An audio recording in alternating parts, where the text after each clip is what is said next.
제자됨에 대해서 계속 함께 나누고 있습니다. 내 삶에서 제자로 살아가는 그런 방법들, 어떻게 하면 그렇게 할 수 있는지, 왜 그렇게 해야 하는지, 이러한 것들을 차근차근 하나씩 살펴보고 있습니다. 오늘 우리가 함께 읽으실 말씀, 골로새서 2장 8절에서 12절까지의 말씀, 골로새서 2장 8절에서 12절까지의 말씀 같이 말씀 봉독하시겠습니다. 누가 철학과 헛된 속임수로 너희를 사로잡을까 주의하라. 이것은 사람의 전통과 세상의 초등학문을 따름이요 그리스도를 따름이 아니니라. 그 안에는 신성의 모든 충만이 육체로 거하시고 너희도 그 안에서 충만하여졌으니 그는 모든 통치자와 권세의 머리시라. 또 그 안에서 너희가 손으로 하지 아니한 할례를 받았으니 곧 육의 몸을 벗는 것이요 그리스도의 할례니라. 너희가 세례로 그리스도와 함께 장사되고 또 죽은 자들 가운데서 그를 일으키신 하나님의 역사를 믿음으로 말미암아 그 안에서 함께 일으키심을 받았느니라. 아멘. 어, 이 말씀을 보면 이제 세상의 학문들과 또 그리스도의 지성 이것들이 우리에게 있는데 그것들 가운데서 우리가 살아가면서 벗겨질 것들을 벗기고 또 입어야 할 것들을 입게 되고 그렇게 살아갈 때 비록 우리가 그동안 많이 강조하고 중요하게 생각했었던 우리의 죽음이 있다 하더라도 그 죽음을 통해서 분명히 하나님의 능력 안에서 우리를 살리신다. 이것이 마지막 때에 우리에게 나타나는 현상이 될 수도 있겠지만 우리가 죽고 주님 다시 오실 때 우리를 영원한 생명으로 살리시는 그런 일들이 있을 수 있겠지만 또한 제자로서 이 땅을 살아갈 때 그럴 때 우리에게 나타나는 거듭남과 영생의 삶에 하나님의 통치와 다스림의 삶을 우리가 경험할 수 있다라는 것으로도 충분히 이해할 수가 있을 것입니다. 우리는 보통 하늘과 땅으로 이렇게 구분하면서 살지요. 근데 곰곰이 생각해 볼 때, 하늘과 땅을 어떻게 해서 구분할까? 그리고 에덴이 있었을 때는 과연 어떻게 하늘이 있었을까? 아니면 이 땅이 있었을까? 이 장소적인 구분보다 우리가 가만히 생각해 볼 때 땅에는 피조물이 살고 지금의 관점에서죠. 그리고 하늘에는 하나님이 살죠. 그러니까 하나님께서 거하시는 곳이 하늘이고 그리고 하나님께서 지으신 피조물이 거하는 곳이 바로 땅이 될 거예요. 그렇지만 그 가운데 땅 가운데 하나님이 함께 하시면 그곳이 하늘과 땅이 공적으로 존재하는 하나님의 나라가 될 것이란 말이죠. 우리가 그 하나님 모시고 살아간다면 그렇다면 우리가 살아가는 삶도 역시 그것이 하나님의 나라와 하나님의 다스림이 있고 또한 하늘의 장소와 같은 것이 될 것입니다. 그것이 바로 제자로서 이 땅을 살아가고 걸어가는 중요하고 가장 목적이 되는 길이 아닐까 생각해 봅니다. 지난 시간의 것들을 잠시 정리해 보도록 하겠습니다. 전체적으로는 우리가 신자에서 이제 믿는 자에서 제자로 따르는 자로 거듭나가는 것입니다. 믿는 자에서 따르는 자로 더 이제 발전해 나간다라는 것은 우리가 혜택을 받는 자였다면 책임이 있는 자로 나아가는 입장이 되는 거죠. 음, 뉴스나 사회 현상들을 많이 보고 또 우리가 생각할 때 참 말세다 뭐 이런 표현들을 충분히 할 수 있을 거라고 생각해요. 근데 그렇게 말하는 그리스도인의 책임이 있다라는 것을 우리가 분명히 잊지 말아야 할 것입니다.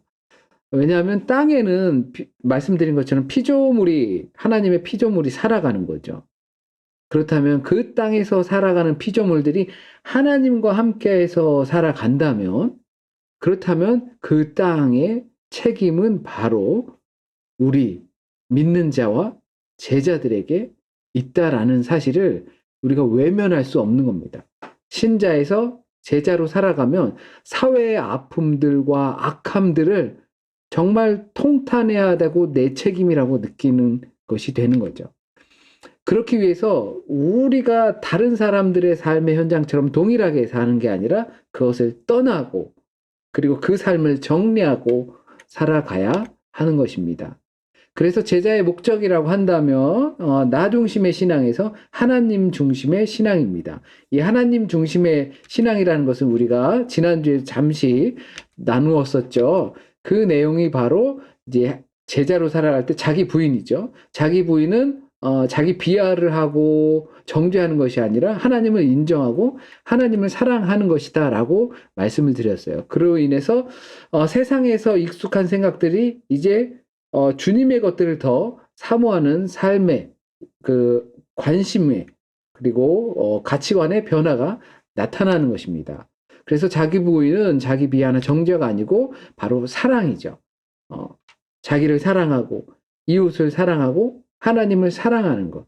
그것이야말로 하나님께서 이 세상을 통치하신다는 것을 인정하는 것이고, 그리고 그것이 우리에게 맡겨진 이 땅 가운데서 살아가는 우리 삶을 책임지는 삶이에요. 그래서 나의 이웃이 누구입니까? 라고 했을 때, 그와 같이 가서 행하라. 라고 선한 목자의 비유에서 주님께서 말씀해 주신 이유가 바로 거기 있습니다. 이 도식, 자기 사랑, 이웃 사랑, 하나님 사랑을 도식을 하나로 뭉쳐보면 공통적인 건 사랑이라는 거죠. 그리고 자기와 이웃과 하나님은 이꼴 같아지는 거예요. 그러니까 자기가 곧 이웃이고 이웃이 곧 하나님이 되는 거예요. 그래서 우리가 나를 사랑한다는 것은 곧 하나님을 사랑하는 가운데 있어요.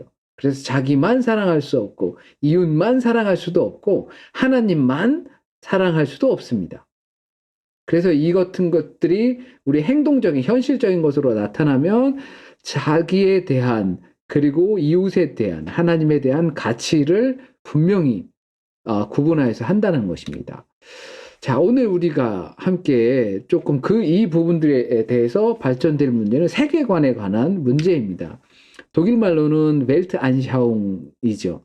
세계관 또는 가치관이라고 볼 수도 있어요. 또는 인생관이라고 할 수도 있겠죠.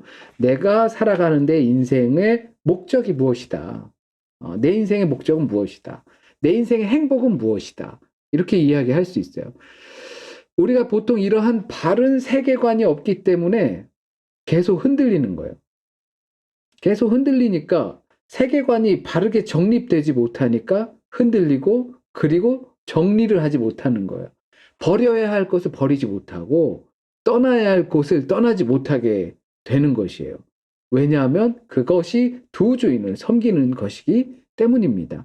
세계관, 가치관, 내가 바라보는 세상, 그것들에 대해서 완전히 정립되어 있지 못하기 때문이에요. 그래서 믿음을 알면서도 믿음이 무엇인지를 알고 믿음의 길이 어디로 가야 하는지를 우리는 다 알고 있어요. 몇 년 신앙생활을 했는데, 그죠? 다 알고 있으면서도 내적인 갈등이 계속 나타나는 거예요. 그것이 바로 우리의 세계관에 문제가 있기 때문입니다. 정립이 안 된 거죠. 세계관이란 이 세계가 어떻게 이루어졌는가라는 것이에요. 이런 용어의 등장도 역시 교회가 교회답지 못해서 나온 것이라고 생각합니다. 저는 그렇게 봐요. 교회가 교회답지 못했기 때문에 이런 세계관에 문제가 생긴 거예요. 교회가 가르치는 것들이 하나님의 말씀의 가치관대로 가르치지만 교회에서 하는 행동들이 세상의 방식대로 들어와 있기 때문에 그렇기 때문에 온전한 신앙생활을 가지 못하는 거죠. 제자된 삶으로 가지 못하는 거예요. 그러다 보니까 세계관을 잘 잡아야 한다. 이런 문제가 이런 주제들이 대두되는 거예요. 곧 온전한 바른 신앙이 잡히지 못했기 때문입니다. 그렇다면 우리가 살아가는 세계는 무엇으로 이루어졌는가요? 우리의 세계관을 묻는 겁니다. 내가 바라보고 내가 믿는 세계는 무엇으로 만들어졌는지, 많은 학자들은 이제 유물론 뭐 이런 이야기들을 합니다. 다르게 이야기하면, 물질, 세상은 물질이다. 물질로 만들어진 것이고, 그리고 어떤 특별한 목적을 갖고 만들어진 게 아니라 우연히 또는 돌발적으로, 그리고 아니면 우리 뭐 진화돼서 이렇게 만들어지고 살아가다 보니까 의미를 찾은 것이지, 의미가 있어서 그 의미를 가지고 살아간 게 아니다라는 거예요. 우리 인생의 의미를 부여하는 것이 후천적이라는 거죠. 이렇게 쭉 살아와 보다 보니까 그게 어떠한 의미가 있었다라고 생각하는 거예요. 목적 없이 왔는데 그게 어떠한 좋은 영향을 뭐 주었다라고 생각할 수 있는 거죠. 그러니까 이 인생이 어떻게 살아가는 것은 사실상 중요하지 않다는 이야기가 되는 겁니다. 그래서 어떤 사람이든 다 상대적으로 살아간다. 이러한 것들이 발전하게 되면 무신론이 되고 염세주의적인 성향이 될 확률이 매우 높은 거죠. 분명 우리가 살아가는 세상은 물질들로 이루어졌어요. 그런데 물질로만 이루어졌고 어떠한 의미도 부여되지 않고 목적도 없다라고 생각하면, 그러면 무신론이 되는 거고, 그렇게 되면서 우리가 살아가는 세상은 뭐 그렇게 인생에 대해서는 큰 가치를 두면서 살 이유가 없다라고 생각할 수 있게 되는 것이죠. 반면 우리는 유실론, 하나님을 믿는다라고 이렇게 간단하게 이야기할 수 있어요. 이것은 하나님의 창조를 믿는 거죠. 하나님께서 의지를 가지고, 그리고 어떤 뚜렷한 목적을 가지고 그 살아가는 세상 가운데 절대적 기준을 세워두고, 그리고 이 세상이 그 하나님의 의지를 따라서 간다라고 믿는 것이 하나님 신앙, 유실론 신앙이 될 겁니다. 이것을 쉽게 표현하면 눈에 보이는 것이 전부가 아니라고 우리는 믿는 거예요. 우리가 하나님을 믿는다. 그리고 하나님의 창조를 믿고 하나님께서는 의지가 있으시고 또한 목적을 두시고 하나님의 절대적 기준을 두시고 이 세상을 운행하신다라고 하시면, 우리는 뭘 믿느냐 하면 내 눈에 보이는 그 물질 너머에 또 다른 영적인 것이 있다라고 하는 것이죠. 왜냐하면 하나님께서 우리 하나님의 형상을 따라서 우리를 지으셨기 때문에 특히 그렇습니다. 크게 이렇게 두 길에서 우리는 갈등을 하면서 살아갑니다. 그러므로 제자는 물질을 통해서 하나님을 바라보는 거예요. 그리고 그래서 이웃을 사랑하면서 하나님을 사랑하게 되는 거예요. 하나님의 섭리를 이제 신뢰하게 되는 거죠. 하나님의 그 섭리, 하나님께서 의지를 가지고 하나님의 생각대로 이끌어 가신다라는 그 신뢰함, 그 믿음이 없으면 우리는 절대 이 물질을 통해서 하나님을 바라볼 수가 없고 이웃을 사랑하면서 하나님을 사랑할 수가 없게 되는 겁니다.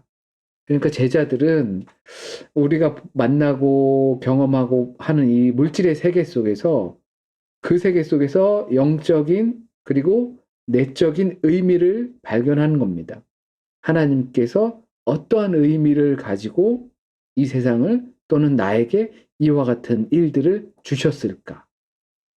그렇게 하면서 하나님의 섭리를 신뢰하죠. 그러면 긍정적인 삶의 낙관적인 삶이 된다라는 것입니다. 하나님을 믿으면서도 비관적인 삶이 있을 수는 있겠죠.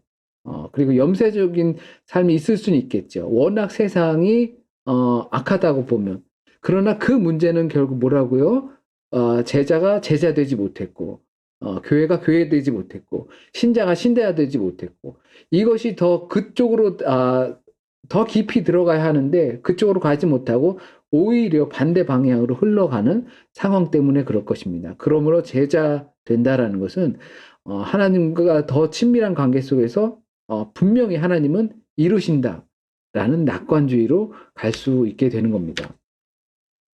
우리가 살아가는 세상에 이제 이런 뭐 유물론도 있지만 상대주의도 있어요. 쉬운 이야기입니다. 모두가 다 진리가 될 수 있다라는 거죠.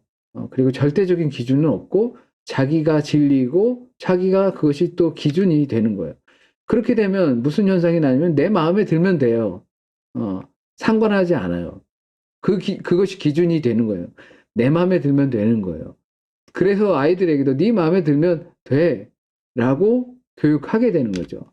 그렇게 되면 무책임한 삶이 될 수도 있어요. 분명히 말씀드린 것처럼 제자는 주님을 따르는 사람들이고 주님을 따르는 사람들은 혜택만이 아니라 책임 있는 삶이라고 했죠.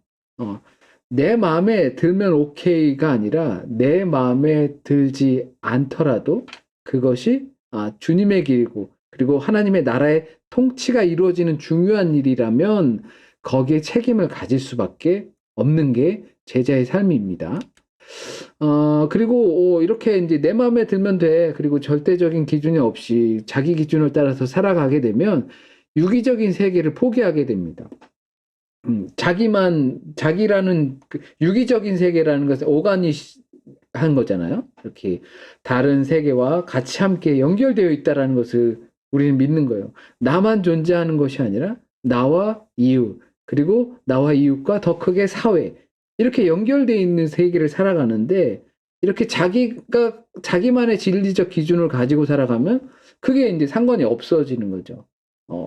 내버려 두는 거예요. 그게 보통 우리 이기적인 삶이다라고 이야기를 할 수가 있어요.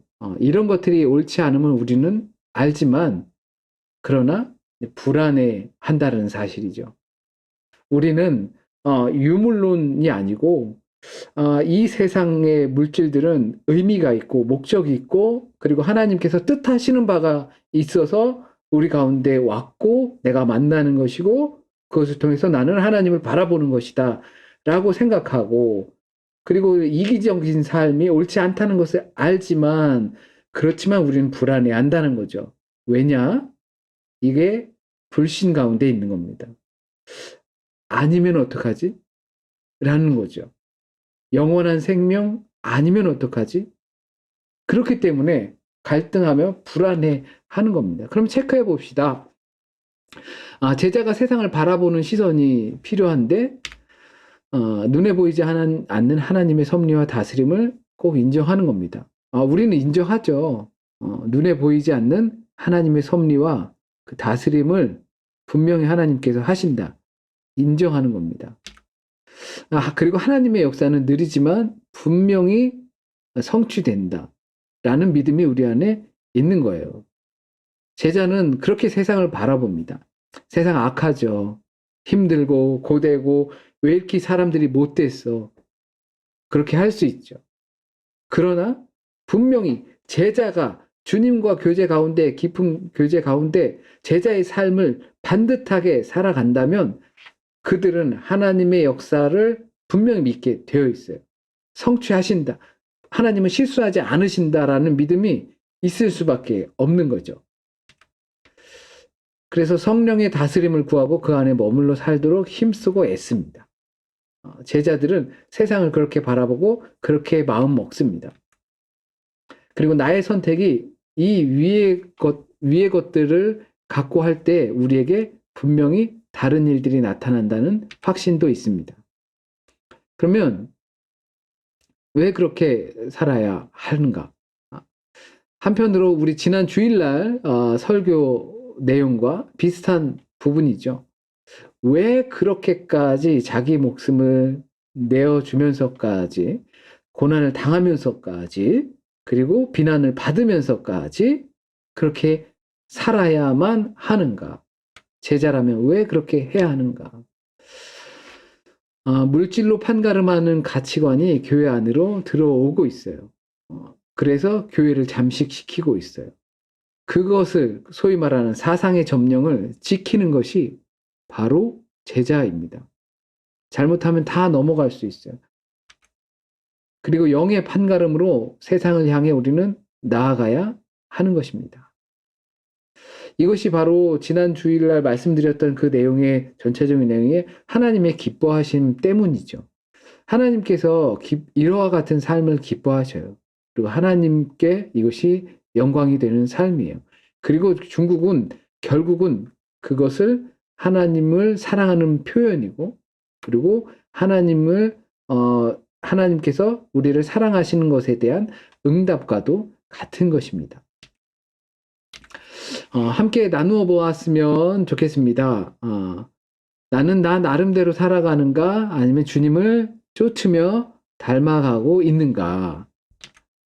또 절대적인 진리를 믿으며 상대적 세계를 어떻게 살 것인가? 우리가 이와 같은 질문들을 한번 했으면 좋겠습니다. 나와 다른 사람을 어떻게 제자로서 나는 사랑하며 살 수 있을까? 이와 같은 내용들을 우리 잠시 이야기 나누었으면 좋겠습니다. 먼저 제가 말씀을 마치면서 기도 드리겠습니다.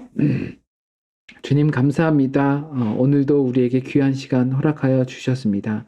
짧은 시간 동안 함께 말씀을 나누었습니다. 제자로서 우리에게 주어진 삶의 현장을 어떻게 살아가야 할지 우리는 계속 고민하고 있습니다. 우리가 다 알면서도 왜 어떻게 고민하고 있고 갈등하며 살고 거듭되는 실패를 맛보고 있는지 우리는 계속해서 생각하고 있습니다. 우리가 세상을 바라보는 시선, 우리의 믿음 속에서는 하나님께서 이 세상을 통치하시고 또한 다스리신다는 인정하는 것들이 있지만, 그러나 우리의 삶의 선택에 있어서는 그것들에 인정하고 따르는 모습이 아니고 때로는 불안해하며 떨며 그리고 다른 것을 선택하며 살아가는 우리의 모습들을 봅니다. 지금 이 시간 함께 또 나누면서 어떻게 하면 나는 제자로서 우리 이웃들을 또한 하나님의 사랑을 표현하면서 살아갈 수 있을지 함께 나누고자 합니다. 우리가 미처 알지 못했던 것 귀한 나눔이 되게 하여 주시고, 또한 우리에게 아직 미진했던 부분들이 있다면 그 부분들을 각자 결심하며 다짐하며 또한 그것을 하나님께 간구하며 이루기를 간구하며 살아갈 수 있는 우리의 모습이 되기를 원합니다. 하나님 감사합니다. 인도해 주세요. 그리고 오늘 저녁도 주님의 품 안에서 평안한 시간이 될 수 있도록 주여 인도하여 주세요. 모든 말씀 우리 주님 예수 그리스도의 이름으로 기도드립니다. 아멘. 네, 감사합니다.